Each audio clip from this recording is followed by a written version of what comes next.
Hello, it's Emma from Blue Sky Vitality here, and it is day 2 of our Body Love Challenge. So just wondering how you went with decluttering yesterday. I've seen some people in the Facebook group talking about what they've decluttered and just how letting go of some of that stuff that we keep for no real reason, which can sort of bring ourselves negativity in terms of what did I waste my money on that for, or that didn't work the way I wanted it to, and can bring that kind of feeling of negativity up. So if you're not using something, get rid of it. You don't need it, and make space for more positivity in your life.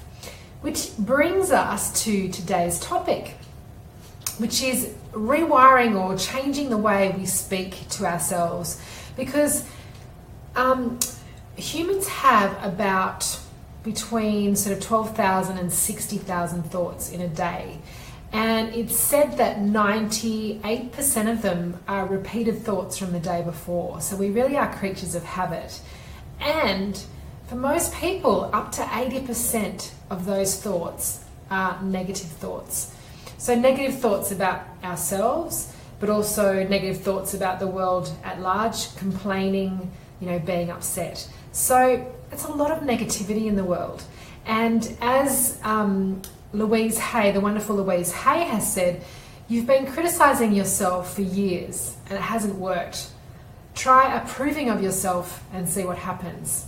So if we can get rid of that negative mindset that we have and start to think more positive thoughts, it can make a really huge difference.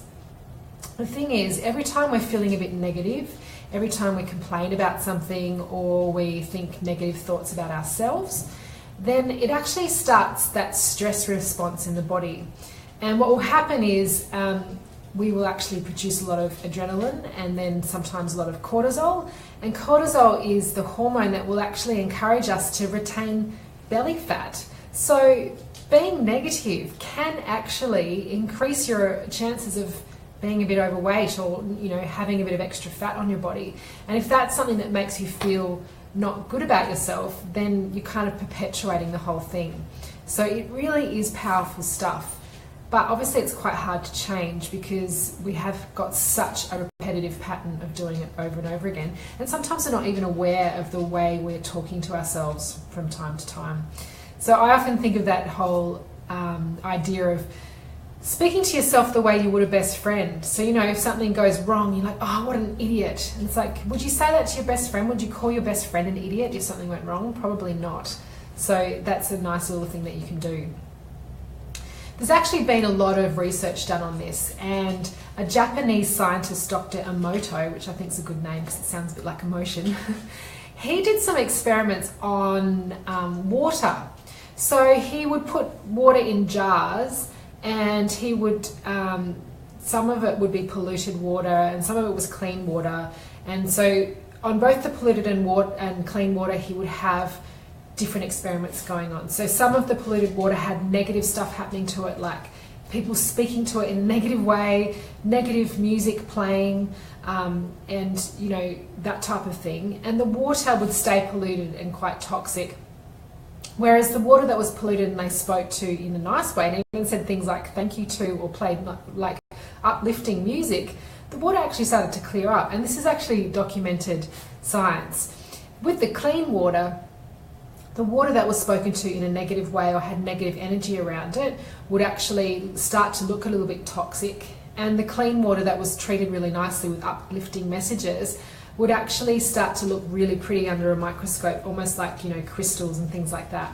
So this is documented, and if our bodies are made up of 70% water, you can imagine that the way we speak to ourselves and the negativity around ourselves can actually have an impact on the way our body functions. So that's another interesting way of looking at it.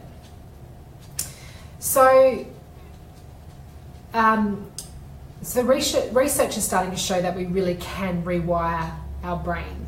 So just because you've been thinking in one way for your whole life does not mean that you can't change the way you think. Our brains are quite plastic and can be modified and changed if we start working on them. And people say, 21 days to change and make a new habit, up to like 6 weeks. There's a lot of varying research on that. But the good news is you can make changes. You can make positive changes to the way your brain works and to start thinking more positive thoughts. So here are a couple of really cool things to try. The first one is to take out the words should or need from your from when you're speaking. So instead of saying I should be eating better, you can say I choose to nourish my body well. So just deciding to choose to do it as opposing feeling like you should be or you need to really starts to empower you and make it a positive decision as opposed to something that's really negative. So that's something that you can try for yourself, and I often find it really works wonders for me. If it's like, oh, I should be doing this, and then it's like, no, I choose to, and already I start to feel better about the decision. So just start using I choose more often if you can. The second one is a technique where if you start to notice a lot of negativity in your mind, just say to yourself in your mind, or even if you can out loud if no one's around, say cancel, cancel, and then change to a new thought. So that's actually you telling your brain, I make the decisions. I'm going to say, again, you're choosing to have the thought that you want to have. So if you actually say cancel, cancel, or something like that to really just tell your brain, I'm not thinking this way anymore, I'm going to think another way. That's just a way of you taking over and being in control of your brain. Because remember, you control your brain, so you can make the decisions on how you want to think. And probably my favorite one is to actually start your day in a really positive way. So that means I really like using affirmations. So I had a Louise Hay quote just before, and she's the queen of affirmations. And believe me, 5 years ago, if you'd told me I was going to be using affirmations regularly, I would have said, I don't think so. But it really, really, truly makes a difference. So I first started using them a few years ago. I chose an affirmation that was to do with my body, and every morning when I got out of bed, I would look myself in the eye in the mirror and I would repeat this affirmation 3 times. And I can tell you, after a month of doing that every single day, I really started to walk a bit taller, and I started to think a little less negatively about myself. So I really recommend trying an affirmation and saying it to yourself every single day. My actual morning routine now is something I love to do, and I've got my little props here, is I've actually got oracle cards, which a lot of people wonder if they're like tarot cards and only for psychics, but they're not. Anyone can buy oracle cards. You just go into those shops that have got lots of incense and crystals and stuff, which again, 5 years ago, but now I quite love them. And these ones that I've got are quite beautiful because every single card has an affirmation on it. So if I choose this one, it's creative cocooning. So creative cocooning is a freedom I give myself. I create a safe nest for peace, healing and calm. So you could use that one, I create a safe nest for peace, healing and calm. Maybe you're going through a phase where you don't want to be around lots of people. And so instead of beating yourself up about that, you can actually reframe it around and go, I'm choosing this and I'm creating this, as opposed to, oh, what a loser, I don't want to go out at the moment. But you know, this time of the year in Australia and New Zealand and the Southern Hemisphere, you know, we don't want to be out a lot necessarily. So just turning things around and making it a positive is really, really important. So I cannot actually express enough how much affirmations can make a difference, because if you're repeating them to yourselves quite frequently, then you're actually changing the way your brain thinks and the kind of thoughts that you have. So I use my affirmation, and then I've got these mala beads, so talking about hippie, that I will use, and there's 108 beads on a set of mala beads, and I just put my finger on each bead and I repeat the affirmation to myself. And I do that every morning, and then I put the beads on while I'm getting ready for work or whatever, just to reinforce that affirmation for myself. So I know that sounds a bit woo-woo and a bit out there, but if you want to start changing the way you feel about your body, it's time to start throwing everything at it. And this is something that's worked for me, and perhaps it would work for you. But I really recommend you find your own practice and your own thing that feels good, but really start to work on changing those thoughts, because if 80% of our thoughts are negative, we really need to find a way to make them more positive. So your homework for day 2 of the challenge, so your challenge today is to find an affirmation that works for you. So you can Google them, you can find all sorts of affirmations.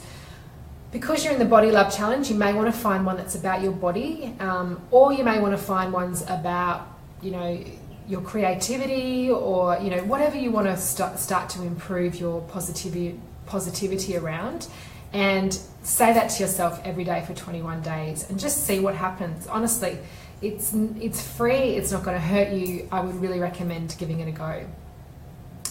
I also wanted to ask you, if you do come up with your affirmation, to just comment in this this post or another post with your affirmation, the one that you're going to try for 21 days, because it's really good for everyone else to be able to see different affirmations and maybe come up with their own ideas as well. So I highly recommend that. Affirmations is a really important part of my Body Love Boot Camp that I've just launched this week, which is a VIP 8-week program. That's a one-on-one program with me. And that's just launched this week. So if that sounds interesting to you, it is an 8-week program. It includes personal training or private yoga classes, as well as mindset coaching, and as well as ebooks that you can do your own, like journaling and affirmations and those kind of things. And it's a really great 8-week journey to really start to love your body the way it deserves to be loved, and really change the way you think, and just let go of all that clutter when it comes to negative thoughts, and just live a more positive, happy, healthy life. So if that sounds interesting to you, you can have a free Body Love consultation with me and just see if the program's right for you. No pressure at all, but if you want to have a chat to me and see what it's like, I would love to meet you or have a chat to you. So I'll pop the link in there soon. And then the last thing we have is tomorrow for day 3, what you need to bring for the Facebook Live, or if you're watching the Facebook video later, is your favorite food. So absolutely no judgment on what that food is. It can be chocolate. For me, it's probably going to be potato chips. It might be a banana. Whatever your favorite food is, bring it along. If it's something that doesn't naturally come in packaging, like a banana has peel, but you could put it in a paper bag or something like that as well, because the thing we're doing tomorrow is really important to have something to open. So tomorrow, bring your favorite food, and as I said, absolutely no judgment of what that is, just whatever your favorite thing is to eat. No one will be able to see you, so you don't have to tell anyone what that is if you don't want to, but I will be here unashamedly with my packet of cheese and onion chips tomorrow for day 3 of the Body Love Challenge. So I'll be here just after 5 o'clock tomorrow. So thanks again for watching. Make sure you comment with your affirmations, and book in a Body Love consultation if you're keen to work with me one-on-one to help heal you and your body image in the Body Love Bootcamp. Thanks very much, and I'll speak to you soon. Bye.